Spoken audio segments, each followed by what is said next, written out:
Good evening, everyone. In today's lecture, we are going to complete our part 2 of our chapter Introduction to Yoga and Yogic Practices. इसका हम आज part 2 complete करने वाले हैं, यानी आज हम लोग कंप्लीट पूरा चैप्टर करने वाले हैं।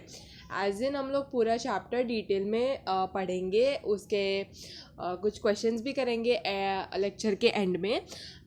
सो जस्ट कमेंट में मुझे बता देना कि पिछले लेक्चर यानी कि शतकर्मा वाले लेक्चर में हमने सारे शतकर्मास को डिटेल में पढ़ा था, प्रिकॉशंस पढ़े थे, बेनिफिट्स पढ़े थे, इमेजेस के द्वारा हमने शतकर्मा को पढ़ा था। तो have you guys done the question practice लिख के, मतलब the more you write the more you remember. So writing बहुत इंपॉर्टेंट है बिकॉज आपका योगा का paper at the end theory paper है। So let's get started with today's lecture. हम लोग योगासना के बारे में पढ़ने वाले हैं, आसनास के बारे में पढ़ने वाले हैं। Asana means a state of being in which one can remain steady, calm, quiet and comfortable both physically and mentally. This is really important, both physically and mentally. So आसना एक ऐसी स्टेट है जिसमें हम लोग कंफर्टेबल हो सकता है, काम हो सकता है, स्टडी हो सकता है, जो कि एक हमें कंफर्ट दे। एक नॉट एज इन कंफर्ट, हर एक आसना कंफर्टेबल ही होता है ऐसा नहीं है, means but a state of comfort.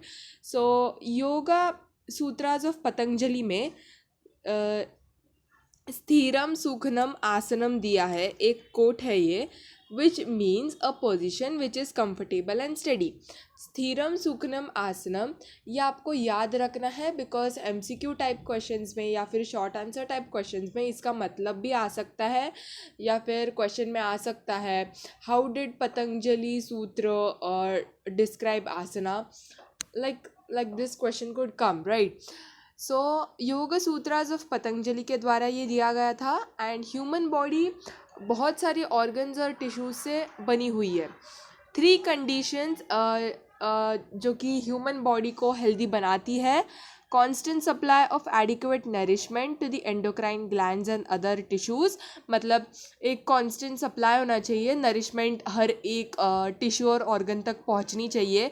Effective removal of waste product, अगर आपका न्यूट्रिशन अच्छा है बट आप वेस्ट प्रोडक्ट एक्सक्रीटरी सिस्टम या डाइजेस्टिव सिस्टम आपका ढंग से काम नहीं कर रहा है तो you are not healthy.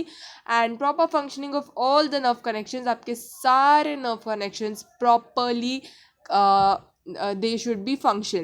Now elements इसमें इस बेसिकली ये सारे पैराज वगैरह है, but I will make you guys understand in my language. So see, यहाँ पे बताया गया है कि जो सर्कुलेटरी सिस्टम और डाइजेस्टिव सिस्टम है ना, वो एक दूसरे से कनेक्टेड है। अब वो कनेक्टेड कैसे है मैं ये बताना चाहती हूँ। देखो अब जो सर्कुलेटरी सिस्टम मतलब ब्लड वगैरह जो है, वहीं से हम ऑक्सीजन, कार्बन डाइऑक्साइड, फूड, ये सब मतलब ट्रांसपोर्ट होता रहता है पूरी बॉडी में, राइट? मतलब कार्बन डाइऑक्साइड तो बाहर आता है but whatever sorry.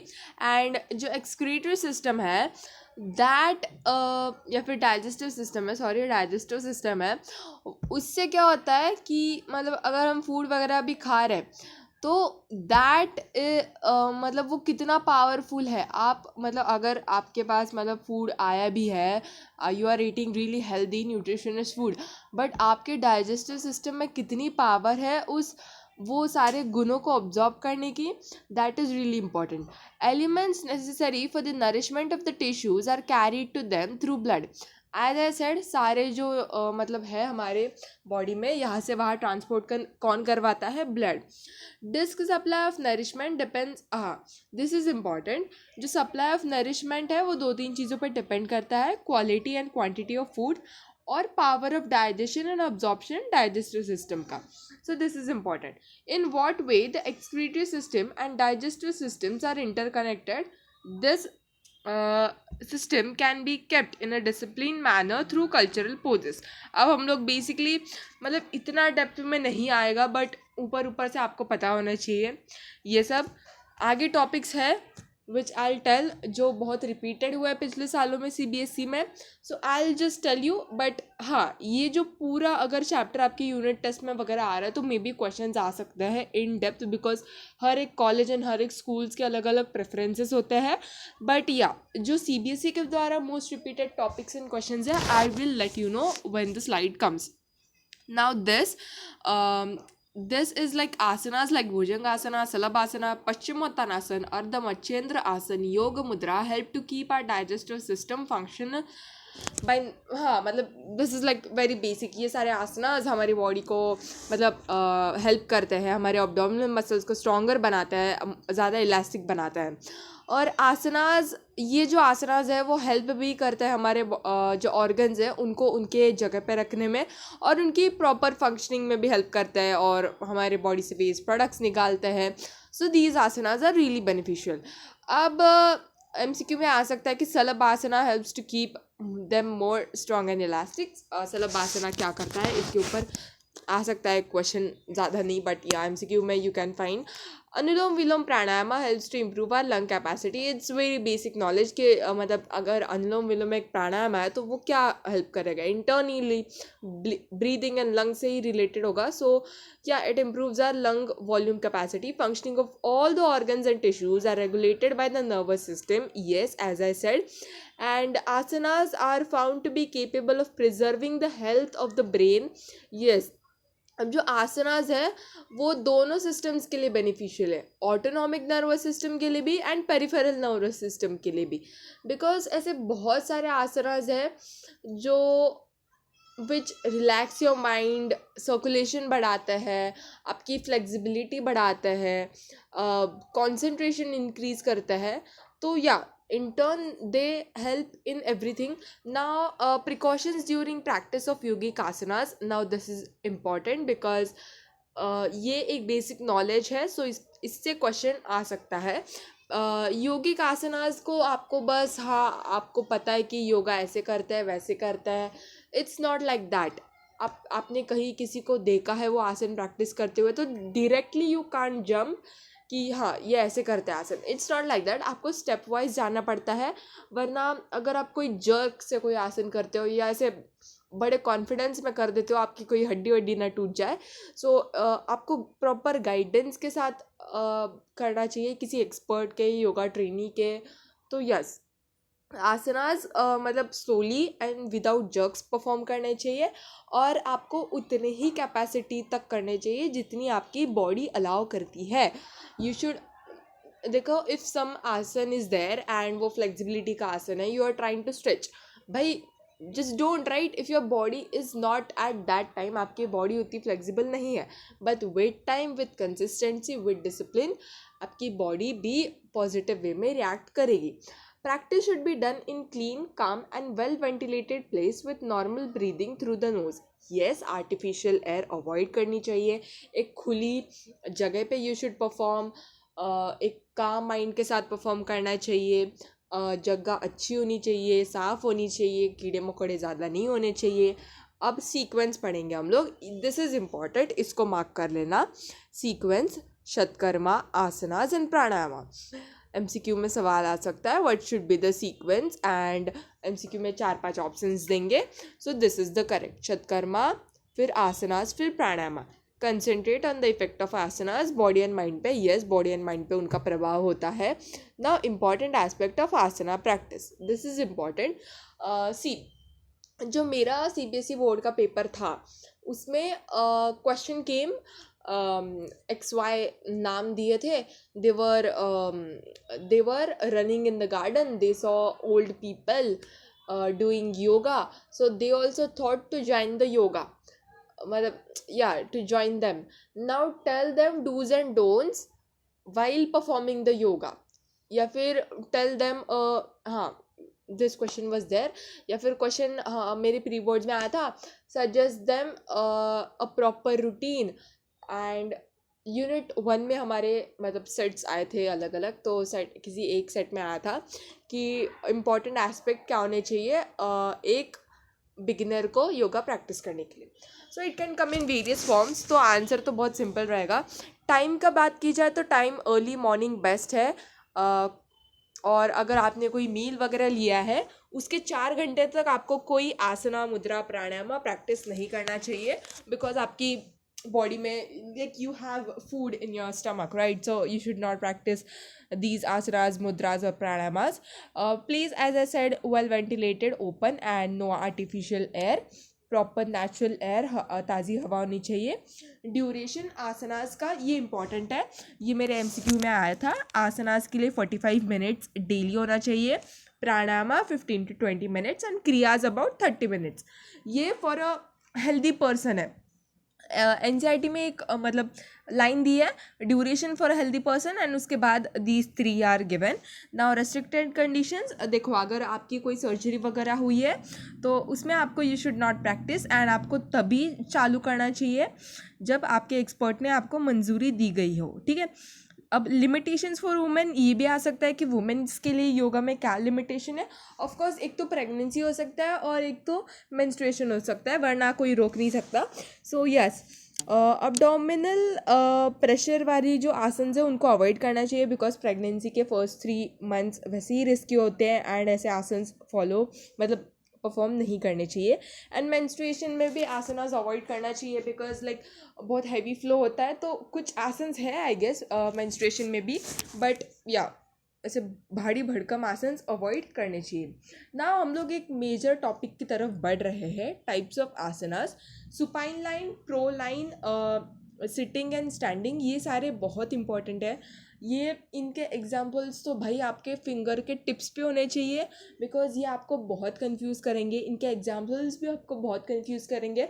So and में रट्टा मारने से अच्छा अभी ज़्यादा टाइम नहीं, एवरीडे थोड़ा कर करके, थोड़ा इनिशियल पोजीशन याद रख के, थोड़ा निमोनिक बना के इनको याद कर लेना, because this is really really important.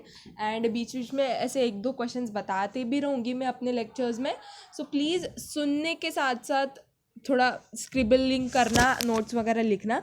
Let's come back to the point, पता नहीं मैं कभी कभी कुछ ज़्यादा ही ज्ञान देने लग जाती हूँ, बट ठीक है। Types of asana, supine line asana. So the initial position, in asanas की जो इनिशियल पोजीशन है उन पे ध्यान रखना, जैसे कि supine line asana, these asanas are done lying on the back. Lying on the back मतलब इनिशियल पोजीशन आप पीठ पे लेटे हो, और ये सारे फालतू लाइन्स है, मतलब developing flexibility, body control, mental calmness, ये वो, proceed further in yoga, bring consistency. भाई ये सब इतना ज्ञान नहीं पूछती CBSE. Let's get back to the examples. Sarvangasana, Ardhahalasana, Chakrasana, Pavanmuktasana. Sarvangasana, Ardhahalasana, Chakrasana, Pavanmuktasana, ये सारे याद कर लो।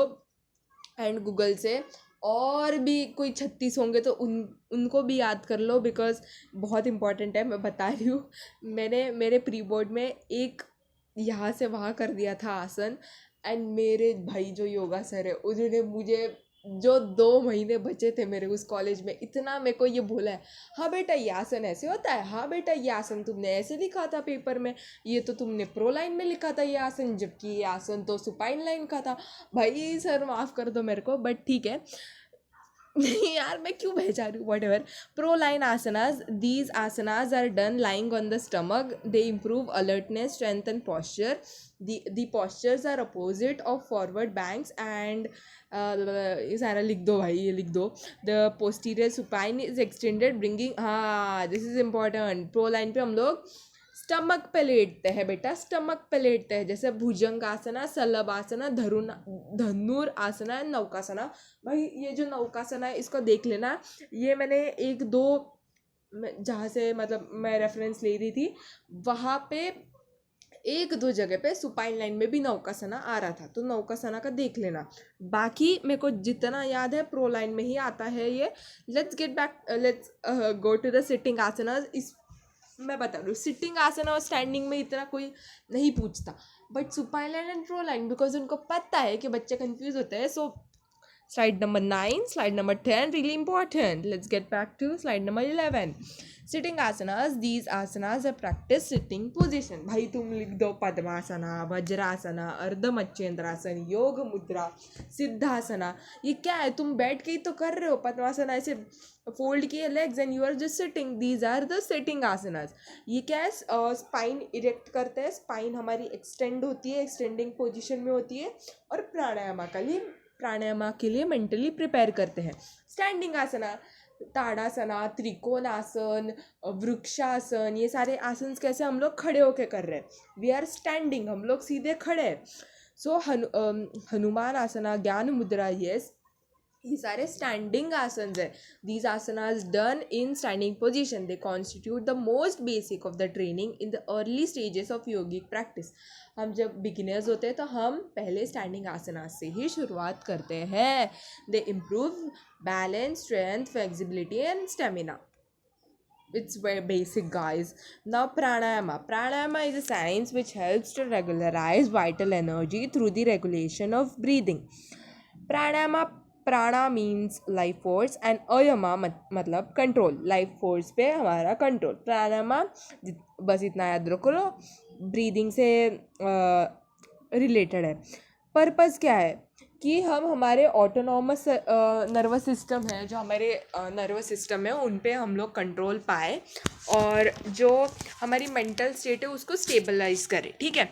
अब जो रेगुलर प्रैक्टिस ऑफ प्राणायाम है उससे जो सेंसिटिविटी ऑफ कीमो रिसेप्टर्स है वो अच्छी हो जाती है और माइंड काम हो जाता है और तुम शांत हो जाते हो, एक शीतलता आ जाती है तुम्हारे में. ठीक है. तो इम्पॉर्टेंट प्राणायामास ये तो भाई इम्पॉर्टेंट है. अनुलोम विलोम, उज्जयी, शीतली, शीतकारी, भ्रमरी. अब मैं 2 पॉइंट्स बताती हूँ, एमसीक्यू में आ सकता है. भ्रमरी में आ सकता है, मतलब सॉरी, एमसीक्यू में आ सकता है कि विच, सारे प्राणायाम के नाम देंगे, 3 4, हाँ एमसीक्यू 4 ऑप्शन के होते हैं, 4 प्राणायामा के नाम देंगे, पूछेंगे which of these produces humming bee sound while doing pranayama. Answer Brahmari. दूसरा MCQ में आ सकता है, which asana gives a cooling effect, cooling sensation, sheetali. Which of the asana is done by folding the tongue, twisting the tongue, sheetali. Got it? Let's go forward. अब benefits of प्राणायाम, ये तो बहुत simple है, मतलब तुम लोग लिख ही दोगे, तुमको तो पता ही होगा कि बेनिफिट्स क्या है. तो इम्प्रूव कंसंट्रेशन करता है, नर्वस सिस्टम के बारे में पढ़ा है, उसको स्ट्रेंथन करता है, लंग कैपेसिटी इंप्रूव करता है एज हमने अनुलोम विलोम में पढ़ा था, और इम्प्रूव कंसंट्रेशन, स्ट्रेस वगैरह रिड्यूस करता है. अब ये इंपॉर्टेंट है भाई, स्टेजेस ऑफ प्राणायाम. पूरखा, स्लो एंड डीप इनहेलेशन. पूरखा मतलब इनिशियली हम लोग क्या करते हैं, हल्लू सांस लेते हैं, दैट इज ब्रीद इन करते हैं, इनहलेशन करते हैं. कुंभका, हम लोग ब्रेथ को होल्ड करते हैं, सांस को रोकते हैं. देन रेचका, हम लोग एक्सहलेशन करते हैं, एक्सहेल करते हैं. सो ये 3 जो नाम है वो याद कर लेना. पूरका क्या होता है, कुंभका क्या होता है और रेचका क्या होता है. Essentials for practising pranayama. ये आसनाज से ही थोड़ा बहुत मिलता जुलता है, बट 1-2 पॉइंट्स डिफरेंट है. Let's start. External environment, as I said, clean, quiet, calm, well ventilated place. मच्छर कीड़े शाड़े कुछ नहीं होने चाहिए. राइट सीजन, अगर तुम बिगिनर हो तो मार्च अप्रैल से स्टार्ट कर सकते हो. ऑटम, सितंबर अक्टूबर स्टार्ट कर सकते हो. अगर तुम लोग ऑलरेडी प्रैक्टिस में हो, फ़र्क नहीं पड़ता, कंटिन्यू करते रहो, तुम्हारी डिसिप्लिन बहुत अच्छी है. एंड तो मतलब इट्स नॉट अबाउट सीज़न भाई, तुम सीज़न का वेट करोगे क्या यार, मतलब वो तुम्हारे अंदर से इच्छा होनी चाहिए और वो रोज़ होनी चाहिए. सीज़न वीज़न मैटर नहीं करता, बट ये तो भाई टेक्स्ट बुक की लैंग्वेज है तो ठीक है. सूटेबल आसनास, हाँ ये इंपॉर्टेंट है भाई, ये एमसीक्यू में आता है. मैं बता रही हूँ, मैं रटे हुए मेरे सारे paper, unit 1, unit 2, pre board, अभी बोर्ड, सब रटा है मुझे. तो हाँ, पद्मासना, सिद्धासना, वज्रासना, सुखासना क्वेश्चन आ सकता है. What are the positions for practising pranayam. Padmasana, Siddhasana, Vajrasana, Sukhasana. भाई 2-3 तो याद कर ही लो. सीट भाई, the seat should be soft, take comfortable. भाई ये तो क्या ही पॉइंट है, मुझे ही नहीं समझ आया, मतलब बेफालतू का दिया है. नाउ नेक्स्ट, मेडिटेशन, ध्यान. मेडिटेशन क्या है, प्योर कॉन्शियसनेस है जो ट्रांसीट करता है इनर और आउटर सेंस को. अब it involve achieving a state of thoughtless awareness in which excessive stress producing activity of the mind is neutralize without reducing alertness and effectiveness. भाई ये सब तो पैर ही है, मतलब इतना मेडिटेशन से सवाल नहीं आता है. टाइप्स ऑफ मेडिटेशन आने वाला है आगे, दैट इज़ रियली इंपॉर्टेंट. ये तो हम लोग थियरी पढ़ ले, बट इसका जनरल नॉलेज तुम्हें होना चाहिए, कभी भी कुछ भी हो सकता है. अब जो मेडिटेशन है वो वंडरफुल प्रैक्टिस है, बट हाँ मतलब अगर तुम इनिशियली कुछ नई चीज़ करते हो, जैसे कि इनिशियली तुम मेडिटेशन करना चाहते हो, बट डिफ़िकल्ट हो सकता है बिकॉज एक तो एक जगह पे बैठे रहने की आदत नहीं होती है, चुल होती है यहाँ से वहाँ जाने की, मतलब वो जो होता है ना, एक स्थिरता नहीं होती हमारे आंग में, तो हाँ हमारी बॉडी में ही क्या बोल रही हूँ, हाँ सो वो हो सकता है। फिर हेल्थ बेनिफिट्स क्या है, ध्यान, improve mental peace, enhances memory and focus. Now types of meditation, भाई इसको तुम जितने सितारे तारे चंद्र सूर्य ग्रहण जो लगाना है लगाओ, ये बहुत इंपॉर्टेंट है। माइंडफुलनेस मेडिटेशन, देखो माइंडफुलनेस मेडिटेशन में ना हम लोग किसी एक चीज़ पे तो फोकस करते हैं नहीं, बस हम लोग जो फ्लो है मेडिटेशन का उसके साथ साथ जाते हैं। हाँ ठीक है, साउंड ऐसा आ रहा है, एनवायरनमेंट बाहर का ऐसा है, कुछ सुनाई दे रहा है, कुछ सुनाई नहीं दे रहा, बट ठीक है, तुम लोग शांत हो, मेडिटेट कर रहे हो, बट तुम्हें तुम्हारे सराउंडिंग्स का भी अंदाज़ा है क्या हो रहा है क्या नहीं हो रहा है।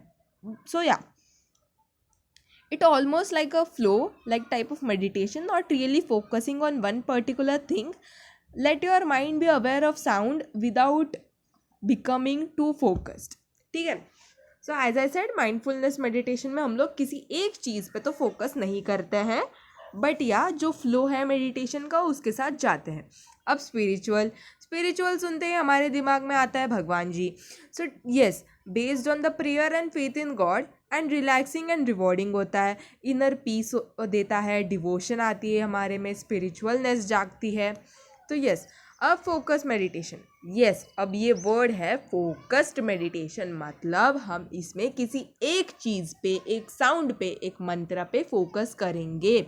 अब इम्प्रूव्स कंसंट्रेशन एंड रिलैक्सेशन, याद रखना माइंडफुलनेस मेडिटेशन में और फोकस्ड मेडिटेशन में you can get confused. Mindfulness में हम लोग किसी चीज़ पे फोकस नहीं करते, बट अगर वर्ड फोकस आया है तो हम लोग फोकस्ड मेडिटेशन में फोकस करते हैं एक ऑब्जेक्ट, साउंड या फिर मंत्र पे। अब मूवमेंट मेडिटेशन, भाई मतलब मूवमेंट मेडिटेशन ऐसा नहीं है कि हमें कोई मूवमेंट्स करने मेडिटेशन करते वक्त, नहीं, it's not like that, it's very basic.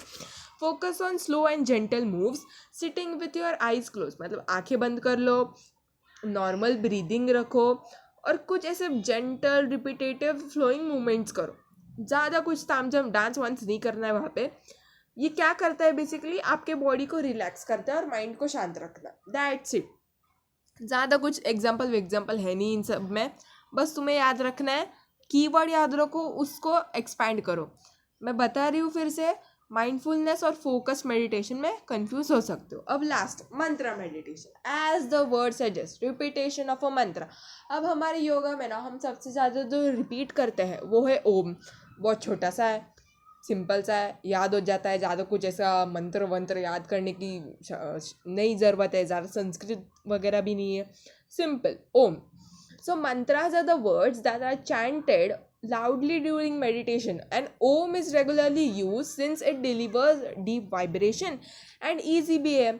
Mind को ज़्यादा कुछ सोचना भी नहीं, अरे यार इसके आगे का वर्ड क्या था, अरे यार इसके आगे का वर्ड क्या था, नथिंग, वेरी बेसिक राइट। अब करियर अपॉर्चुनिटीज़ इन योगा, भाई देखो मतलब तुम योगा इंस्ट्रक्टर बन सकते हो, टीचर बन सकते हो, मेरे तरह यूट्यूब पे पढ़ा सकते हो, योगा थेरेपिस्ट बन सकते हो, ट्रेनिंग दे सकते हो बच्चों में, स्कूल में बच्चों को भाई, हाँ वेलनेस कोच ओपन कर सकते हो, योगा कंसल्टेंट बन सकते हो।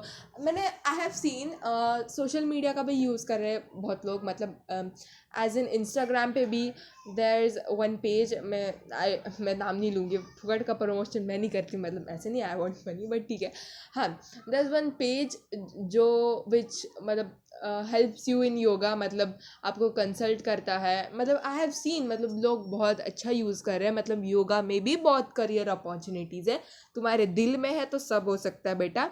Fitness and health expert, because and you know yoga बहुत आगे फ्यूचर में ना बहुत एक्सपैंड भी होगा, because people are moving towards health, they are health conscious, सबको एक परफेक्ट रूटीन चाहिए, ये चाहिए वो चाहिए। So I feel, is what I feel, yoga opportunities will be growing rapidly in upcoming years. Self-employed yoga trainer.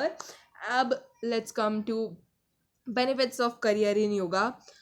ये आ सकता है, बट करियर अपॉर्चुनिटीज़ इन योगा पे ज़्यादा क्वेश्चन आ सकता है, बिकॉज सीबीएसई का ये है। हाँ, योगा सब्जेक्ट है तो बताओ योगा में हम लोग क्या क्या कर सकते हैं। So yes, benefits of career in yoga, growing demand world wide है, आगे जाके तो और भी बढ़ेगी एज आई सेड। अपॉर्चुनिटी क्या है, सेल्फ एम्प्लॉयमेंट है भाई, तुम्हें किसी के अंडर नहीं होना, खुद का करो, खुद सब बताओ, लोगों में अवेयरनेस फैलाओ, जागरूकता करवाओ। तो कंट्रीब्यूट्स टू हेल्थ, यस भाई, हेल्थ के रिलेटेड ही तो है योगा भाई, और किस लिए है। फिर वेलनेस है एंड करियर विद पर्सनल। हाँ, अगर तुम्हारे दिल में है और तुम दिल से कुछ करना चाहते हो योगा में, बहुत सेटिस्फैक्शन मिलेगा तुम्हें। Let's get back two questions भाई, ये सारे तुम्हें क्वेश्चंस बट बोल बोल के मैं बस आंसर बताने वाली हूँ, तुम्हें खुद से पेन पेपर पे लिखने हैं बेटा। लिखोगे नहीं तो सीखोगे कब। सो लिखने से क्या होता है, मैं फ्लो में कुछ ज़्यादा ही बह जाती हूँ, but yes, the more you write the more you remember. अगर तुम लिखते भी हो ना, तुम्हारे माइंड पे वो होता है कि हाँ मैंने ये लिखा था, वो माइंड में एक ऐसा सीढ़ी से फिट हो जाती है तुम्हारे माइंड में। हाँ, ये तो भाई लिखा मैं, हाँ ठीक है, एज इट इज़ नहीं रटा होगा। अगर एक बार लिखोगे तो हाँ वापस लिखोगे तो ऐसे जादू से ऑटोमेटिकली नहीं लिख पाओगे, बट हाँ तुम्हारे माइंड में रहेगा एंड फिर वो ईजी भी हो जाता है। नेक्स्ट टाइम अगर तुम कभी रिवाइज करो तो it's very beneficial. What is pranayam भाई, हमने पढ़ा था, वो सब लिख दो, पूरी स्लाइड लिख दो। करियर अपॉर्चुनिटीज़, स्लाइड नंबर 20 भाई, अभी इतना ब्रीफ में बताया। एक्सप्लेन टाइप्स ऑफ मेडिटेशन, ये इंपॉर्टेंट है बेटा, 5 टाइप्स पढ़े थे हमने। सी माइंडफुलनेस मेडिटेशन, स्पिरिचुअल, फोकस्ड, मंत्रा, और एक रह गया मुझसे, हाँ मूवमेंट मेडिटेशन। ठीक है, एक्सप्लेन, हाँ 4 different types of asanas with their example. Yes, types of asana, sitting, standing, pro line, supine line, सब ध्यान में रखना। एग्जाम्पल्स बहुत इंपॉर्टेंट है भाई उनके। 3 conditions in which human body remains healthy, as I said, endocrine glands और वगैरह पे सारे ट्रांसपोर्ट अच्छा होना चाहिए, रिमूवल ऑफ वेस्ट होना चाहिए, ये सब पॉइंट्स लिख देना। What are important aspects of asana practice. हाँ, तो देखो आसना प्रैक्टिस कहाँ गया, आसना प्रैक्टिस, हाँ important aspects of asana practice, slide number 7, 8 लिख देना पूरा, मतलब एक्सप्लेन तो किया ही मैंने, मतलब लिख देना क्या भाई, सब एक्सप्लेन किया मैंने। What are essential things to keep in mind while practising pranayam. हाँ, ये भी सेम है, क्वेश्चन नंबर 6 और 7 थोड़ा सिमिलर सा ही है। तो या मतलब यहाँ पे बस सीजन वगैरह ऐड हुआ है, एंड हाँ यहाँ पे 1-2 पॉइंट्स ऐड हुए हैं बेसिकली, राइट सीजन हेडिंग मतलब उसके, and suitable asanas. Suitable asanas important है, पहला पॉइंट, तुम कुछ लिखो ना लिखो, सूटेबल आसनास लिखना प्राणायाम में, ये दोनों को डिफरेंस करता है। सूटेबल आसनास प्राणायाम में बताए, ठीक है। अब ये 7 क्वेश्चंस हैं, लिख देना कमेंट्स में, मेरे को आंसर शॉर्ट में लिख देना, या फिर मेरे को भैया फ़ोटो तो नहीं भेज सकते, बट ठीक है, मैं ट्रस्ट तो कर ही लूँगी कि तुम लोगों ने लिख दिया है। सो लिख देना, ऐसी ही प्रैक्टिस करते रहना। मिलेंगे अगले लेक्चर में, आई होप, मतलब जल्दी मैं सैम्पल पेपर भी करवाऊँगी एंड सीबीएसई के प्रीवियस ईयर क्वेश्चंस भी करवाऊंगी। So don't worry, everything you will get in this channel, trust me, trust yourself, सारे एग्जाम्स वगैरह अच्छे जाएंगे। एंड अगर तुम्हें डर है तुम्हारे प्रैक्टिकल एग्जाम्स का, डोंट वरी, आने तो जो प्रैक्टिकल एग्जाम्स ऐसे एक एक नुस्खा बताऊंगी ना। Let's wait for that, but yes, all the best, पढ़ाई करते रहना बेटा। Let's meet in new lecture, signing off, that's it for today, bye bye.